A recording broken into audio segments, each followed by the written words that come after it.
Demikian ya teman-teman. Ya, baik. Terima kasih rekan-rekan. Sebenarnya hari ini saya moderator, tapi izinkan saya untuk menambahkan. Nanti pertanyaannya akan saya tampung untuk dijawab oleh pembicara kita hari ini, Bu Indrianti dan Prof. Elsa Sharif. Baik, rekan-rekan yang kami hormati, yang telah berjuang sekeras mungkin sampai hari ini kita berkumpul bersama di ruang yang berbahagia ini. Perlu rekan-rekan ketahui bahwasanya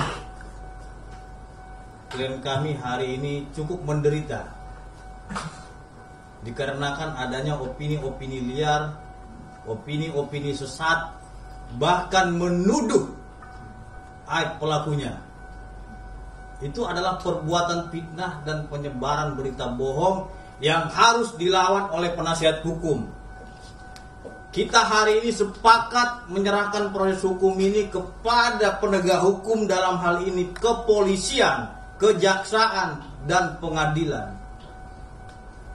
Akan tetapi berdasarkan investigasi yang dilakukan oleh tim pencari fakta DPP Perhaki, kami menemukan adanya pihak-pihak yang melakukan tindakan melebihi penyelidikan yang dilakukan oleh pihak kepolisian, sehingga hal tersebut berpotensi mempengaruhi jalannya proses hukum yang sedang berjalan dengan baik dan adil.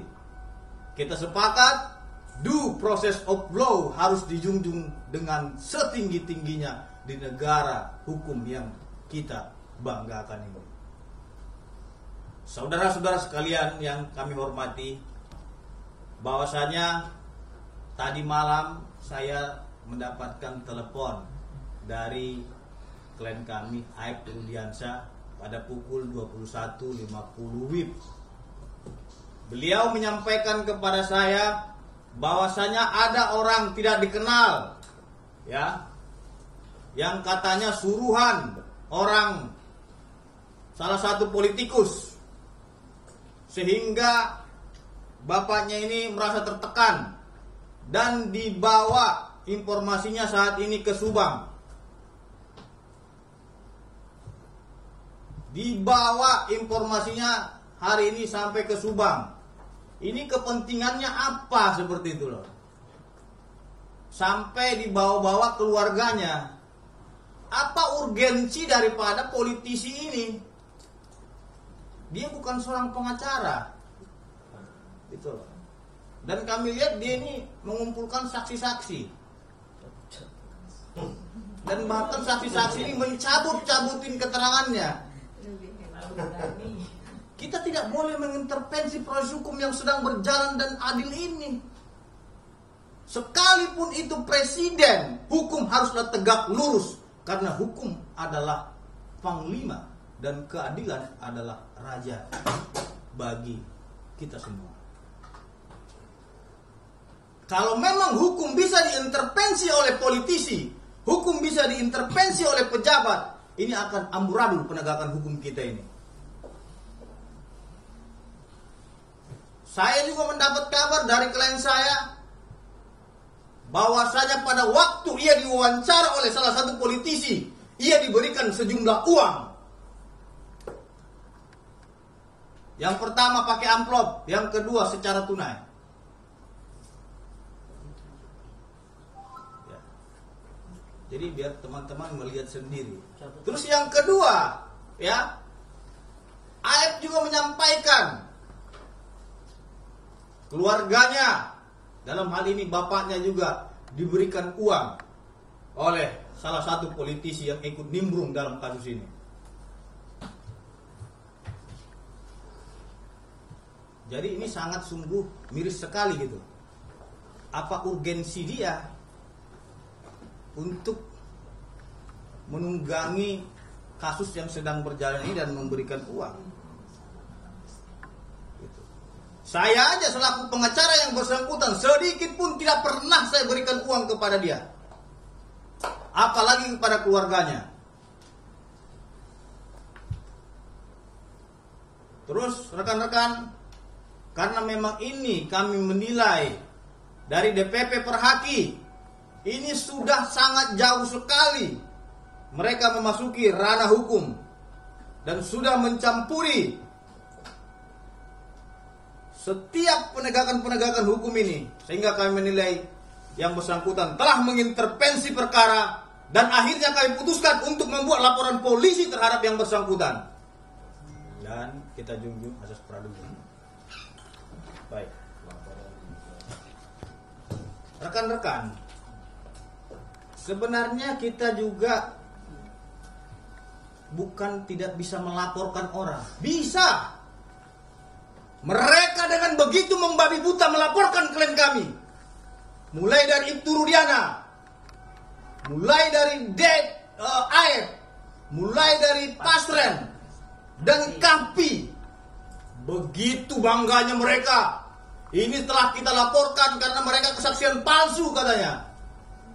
Tanpa adanya bahasa-bahasa yang menjunjung tinggi asas praduga tidak bersalah terhadap orang. Sehingga kami menilai mereka telah menghakimi orang yang tidak bersalah. Tanpa adanya proses peradilan yang adil, bersih, dan transparan. Kami menganggap bahwasanya penegakan hukum pidana adalah penegakan hukum yang paling terakhir.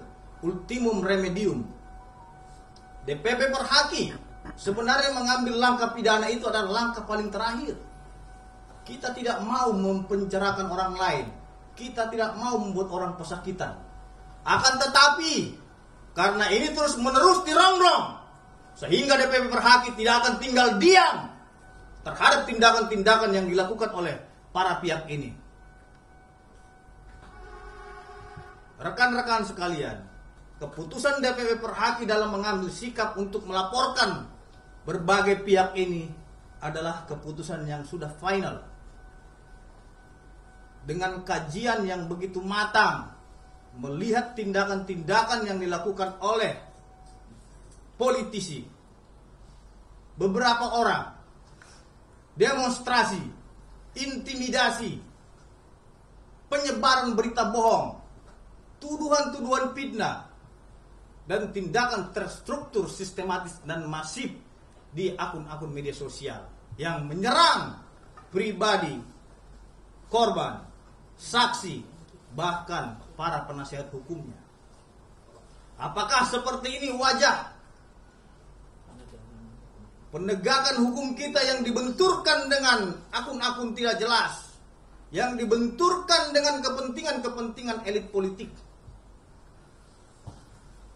Kalau hukum bisa diintervensi dengan kepentingan politik, saya akan pastikan penegakan hukum itu akan timpang.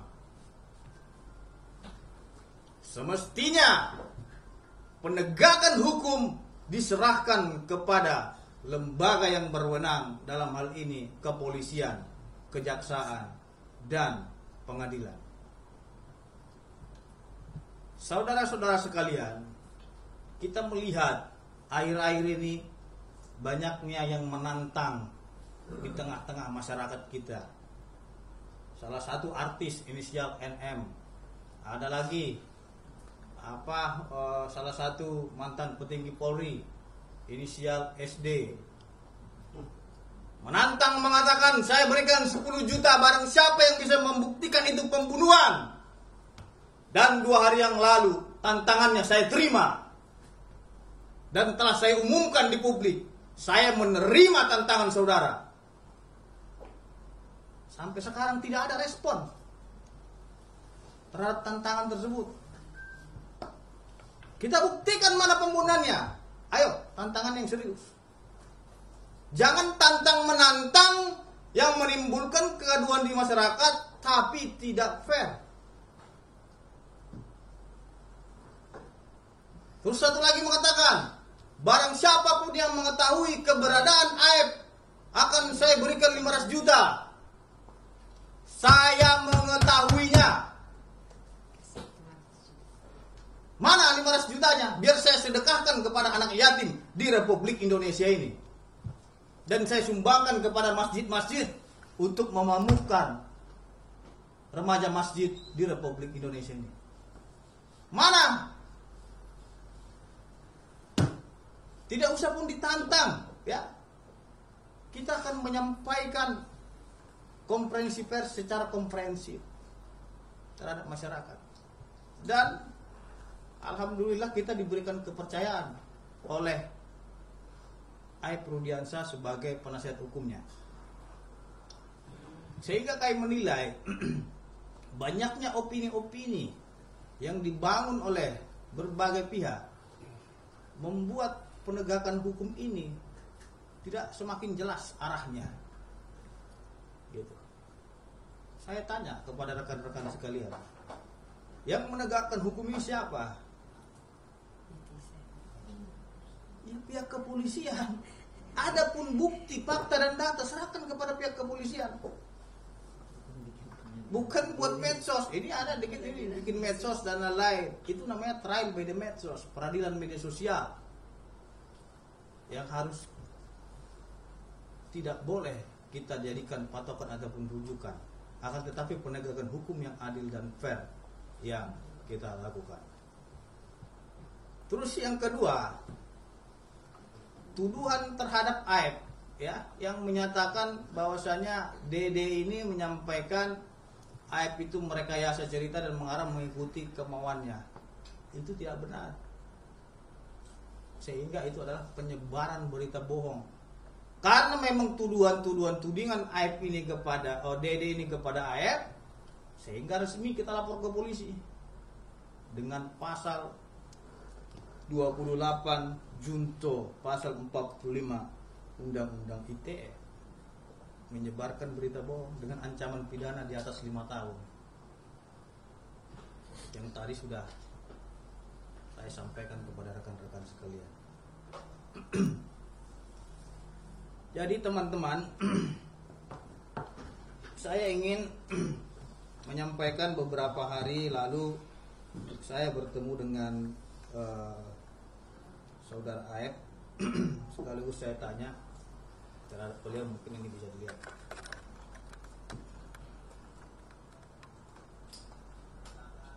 Saudara Aib, di mana kedatangan Saudara Aib ini, beliau telah menghubungi saya, mengingat beliau juga meminta bantuan hukum kepada saya. Saudara Aib, siapakah? Kabarnya baik dan sehat? Alhamdulillah Pak, sehat walafiat. Kenapa Aib menemui Fitra Nasution? Apa yang menghendaki saudara sehingga saudara menemui saya? Ya, kebetulan kemarin itu saya melihat berita Bapak muncul yang katanya ingin memberikan bantuan hukum kepada saya. Ya, pertama saya mengucapkan terima kasih banyak kepada Bapak untuk berkenan ingin mendampingi saya. Pak, ya, saya ingin memberikan bantuan hukum kepada Aib itu sepanjang Aib memberikan keterangan yang benar dan komitmen menegakkan hukum dan keadilan. Ya, apakah saudara Aib itu memberikan keterangan yang benar atau tidak? Benar Pak. Oke, baik, saudara Aib. Karena memang ini tuduhan-tuduhan itu banyak sekali terhadap diri Aib, ya. Saya juga berterima kasih atas kedatangannya. Ya, tentunya ini saya hargai upaya Aib untuk menghubungi saya. Tentunya saya berterima kasih atas upaya yang saudara lakukan. Aib, saya ingin menanyakan terhadap Aib terkait dengan adanya yang bernama Dede, ya, Dede yang menyatakan berbagai macam ragam terhadap Ibtu Rudiana. Ya, saya ingin tanyakan ini karena ini menyangkut dengan nama baik klien saya, sudah Pak Rudiana. Dede itu menuding aku disuruh oleh Rudiana untuk menjadi saksi dan dibuat konsep oleh Pak Rudiana sehingga dia mengikuti atas arahan Rudiana. Apakah itu benar? Itu semua tidak benar Pak. Tidak benar ya? Tidak benar Pak. Oke. Kenapa itu tidak benar? Apa yang mendasari sehingga itu tidak benar menurut saudara? Di tanggal 27 Agustus itu di malam kejadian itu Dede itu bersama saya Pak. Jadi itu nggak ada yang namanya di setting sama Pak Rudiana, disuruh sama Pak Rudiana, itu nggak ada Pak. itu sudah dari kepribadian saya sendiri Pak. Apa yang saya tahu saya ucapkan di situ Pak. Oke. Ini saya dengar informasinya katanya tanggal 31 Agustus itu bahwasanya tidak ketemu dengan Rudiana. Benarkah itu? Tidak benar Pak. Jadi tanggal 31 Agustus itu Aib sama Dede ada ya? Ada Pak. Ada. Di mana Aib dan Dede pada tanggal 27 Agustus, 31 Agustus? 31 Agustus itu saya di Polres Pak. Ya, gitu. Saya dipanggil ke Polres untuk dimintai keterangan di situ Pak oleh penyidik. Saya ingin tanya kepada Aib itu kali lagi, apakah benar Bapak Rudiana itu menjemput saudara Dede ini agar dimintai keterangan, dan di dalam mobil katanya diarahkan oleh Bapak Rudiana agar dia menjelaskan ada aksi lempar-lemparan, kejar batu, ada pemukulan bambu dan lain sebagainya macamnya. Itu keterangan si Dede ini benar nggak itu? Tidak benar Pak. Rudiana. Keterangan si Dede itu tidak benar Pak. Tidak benar ya? Ya. Sama sekali Pak Sama Rudiana sekali tidak benar. tidak pernah menjemput dia ya? Tidak pernah Pak. Nah, dan tidak pernah Pak Rudiana mengarahkan dia ya? Tidak pernah Pak. Oke. Nah, satu lagi, saya dengar itu saudara Aib kata dia ya, kata dia saudara Aib itu meminta dia untuk mengantar ke Polsek atau Polres kan gitu. Nah, terus tiba-tiba sampai di Polsek kamu jadi saksi gitu tadi gitu. Tidak benar itu Nah, juga Pak. nanti kamu ikuti saya aja. Nanti kamu bilang begini. Jadi dia mengikuti Aib dan Rudiana katanya. Benar nggak itu? Tidak benar Pak. Itu semua bohong Pak. Jadi nggak benar bahwasanya Aib mengarahkan Dede ini untuk memberikan keterangan ya? Tidak benar Pak. Nah, pada waktu malam 27 Agustus 2016 itu Dede melihat nggak itu pelemparan itu dan kejar-kejaran itu? Melihat Pak. Melihat ya? Jadi di tanggal 27 Agustus itu Dede itu bersama saya Pak. Jam 10 malam itu saya kebetulan di rokok sama beliau Pak. Kenapa kata dia tidak melihat? Sekarang dia bilang tidak melihat adanya aksi kejar-kejaran. Nah di situ Nasi makanya goreng. saya sempat bingung juga sama Dede. Kok dia bisa berubah keterangan pas ketemu Dede Mulyadi. Padahal beberapa bulan yang lalu itu dia sempat pernah diperiksa juga Pak oleh di Polres Kerawang, itu oleh dari Kapolda juga, cuman diperiksanya di Polres Kerawang Pak. Itu keterangan dia itu sama kayak yang dulu Pak. Jadi pas ketemu Kang Deddy Mulyadi ini Pak, dia merubah keterangan Pak. Makanya saya bingung, kayak seperti ada sesuatu gitu Pak. Ini di Polres Karawang dia terkait apa dia sehingga dipanggil Polres Karawang? Kebetulan yang manggil bukan dari Polres Kerawang Pak, yang manggil dari Polda, cuman ininya di Polres Kerawang. Jadi sekalian jemput saya di Cikarang. Kebetulan kan tadinya kan saya mau dimintai keterangan juga di sana, tadinya mau di Cikarang. Kebetulan di Cikarang banyak gitu Pak. Jadi digeser lah, dipindah di Polres Kerawang gitu Pak. Terkait apa dia dipanggil yang saudara ketahui? Ya terkait kejadian 2016 Pak. Soal keterangan Dede sama saya gitu. Oke. Hanya ada satu kata, lawan. Jadi teman-teman, itu tadi keterangan daripada Dede. Ya mungkin rekan kita ini karena terlalu semangat ingin menegakkan keadilan sehingga dia Jadi kaget ya, Mak. lawan gitu. Kita hormati dan hargai itu. Jadi rekan-rekan sekalian, bahwasannya bukan hanya Aib saja yang didatangi oleh beberapa pihak, ya, ada banyak juga yang didatangi. Akan tetapi Aib ini tidak ada sedikit pun kata untuk merubah keterangannya ataupun mencabut keterangannya, karena ia merasa apa yang ia alami, ia ketahui, itulah yang ia lihat dan itulah yang ia pertahankan, dan bahkan dia juga menyatakan berani dan siap disumpah di bawah Al-Quran. Jadi saya harap kalau memang tidak ada peradilan yang adil dan bersih ataupun proses hukum yang berjalan, jangan kita menghakimi ataupun menuduh seseorang ataupun tindakan-tindakan apapun kepada orang, karena itu akan berpotensi menimbulkan fitnah terhadap orang. Mari kita menjunjung tinggi atas praduga terhadap siapapun sepanjang tidak ada putusan yang telah berkekuatan hukum tetap, dan ingkrah yang menjatuhkan ataupun menyatakan seseorang bersalah. Karena di pikiran kita orang salah belum tentu salah di hadapan hukum. Karena berbeda kenyataannya antara kenyataan dengan dunia maya. Ini sekarang yang terjadi adalah antara penegakan hukum dunia nyata dan penegakan hukum dunia maya. Versi dunia nyata dan versi dunia goib. Jadi lebih bahaya ini dunia goib. Banyak kali berselebaran dan lain-lainnya itu di dunia maya ini, yang pakar inilah, pengamat ini, intelijen segala macam itu semua dipotong-potong, diedit-edit, bahkan ada suara-suara orang lagi dipenggal-penggal. Nah, itu saya lihat banyak di TikTok.